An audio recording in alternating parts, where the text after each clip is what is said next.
ការរស់នៅប្រកបដោយគុណភាពជីវិតស្រស់បំព្រងនិងស៊ីវិល័យគឺជាសេចក្តីប្រាថ្នារបស់មនុស្សគ្រប់រូបប៉ុន្តែជាមួយគ្នានឹងនេះ 80% នៃចំនួនប្រជាជនទាំងអស់នៅលើពិភពលោកកំពុងរស់នៅក្នុងកន្លែងដែលមានគុណភាពខ្យល់មិនសូវល្អវាមិនដែលមានតម្រូវការកាន់តែច្រើនសម្រាប់ដំណោះស្រាយប្រកបដោយនិរន្តរភាពនិងមិត្តភាពក្នុងបរិស្ថាននោះទេទោះជាយ៉ាងណាក៏ដោយគុណភាពខ្យល់តែម្ខាងមិនអាចកំណត់ថាតើទីក្រុងណាស្អាតនោះទេស្អាតរួមមានកន្លែងបៃតងប្រព័ន្ធគ្រប់គ្រងកាកសំណល់ប្រកបដោយប្រសិទ្ធភាពគុណភាពទឹកនិងការពិចារណាបរិស្ថានសំខាន់ផ្សេងៗទៀតនៅក្នុងទីក្រុងរីកចម្រើនបំផុតមួយចំនួនកំពុងតែផ្លាស់ប្ដូរទៅរកថាមពលកើនឡើងវិញការកាត់បន្ថយការប្រើប្រាស់សំណល់និងការទាញយកអត្ថប្រយោជន៍នៃការអភិវឌ្ឍប្រកបដោយនិរន្តរភាព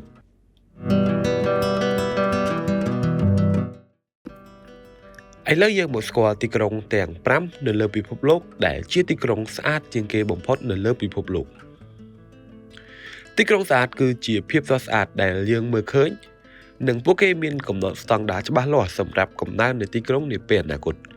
រួមបញ្ចូលគ្នានៅភាពរុងរឿងនៃសេដ្ឋកិច្ច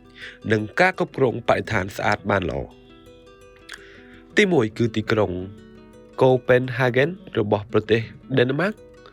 ទីក្រុងនេះជារឿយៗត្រូវបានគេចាត់ទុកថាជាទីក្រុងស្អាតបំផុតមួយនៅលើពិភពលោក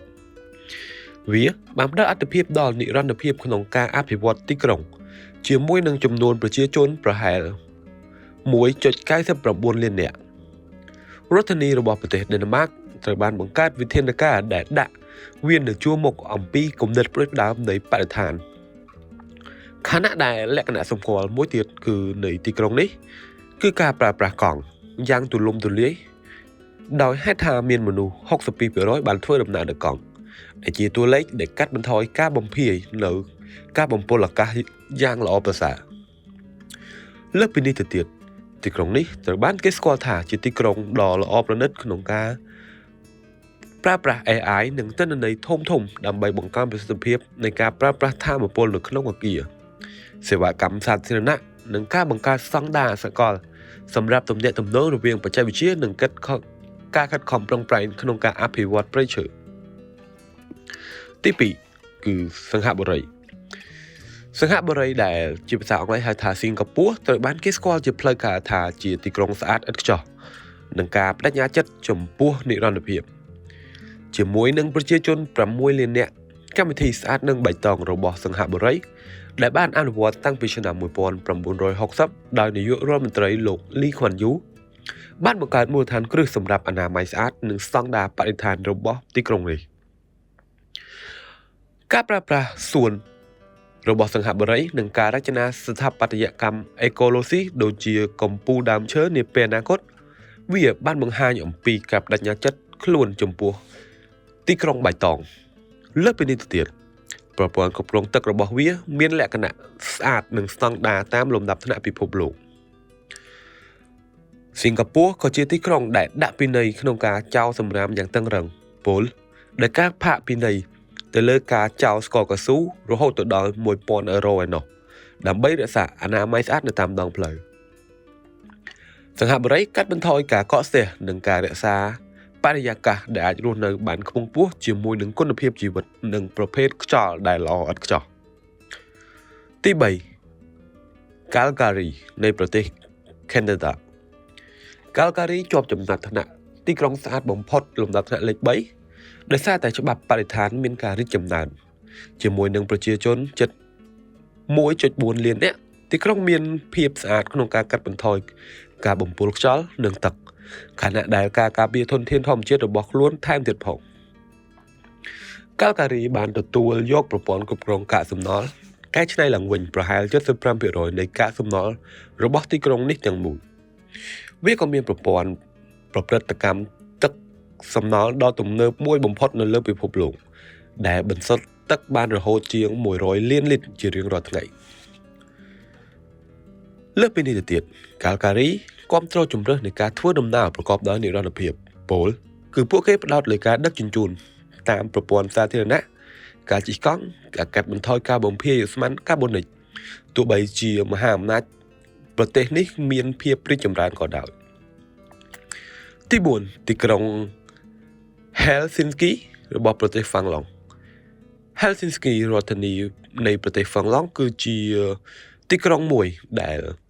ប្រើប្រាស់ថាមពលក្នុងការកកើតឡើងវិញនិងដំណោះស្រាយដឹកជញ្ជូនប្រកបដោយប្រសិទ្ធភាព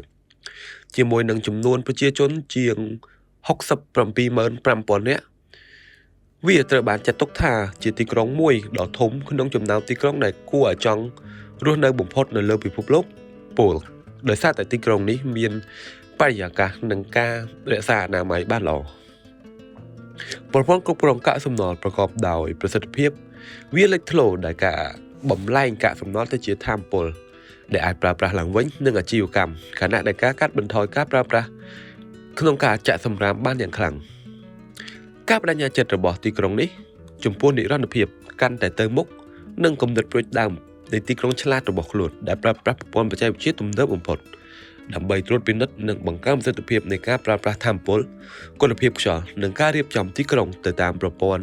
បរិយាកាសស្អាតទី5ចុងក្រោយគឺជាទីក្រុង Wellington របស់ប្រទេសនូវែលសេឡង់ទីក្រុង Wellington ដែលជារដ្ឋធានីរបស់ប្រទេសនូវែលសេឡង់មានភាពល្បីល្បាញសម្រាប់កិច្ចខិតខំប្រឹងប្រែង